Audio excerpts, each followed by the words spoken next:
Yan, magandang hapon mga ka-adventures. Bali ngayon ay nandito po tayo sa ating pond at tayo ay nagtatambak. Bali hahatiin po natin itong pond po natin. Lalagyan po natin ng lupa pag ganyan hanggang doon po sa dulo.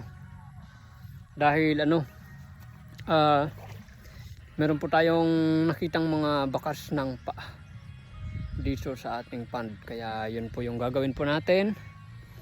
Tatambakan po natin sa ngayon. Bali ito po ay kakarasan po natin itong isa at papalalimin po natin. So yun, start na po tayo.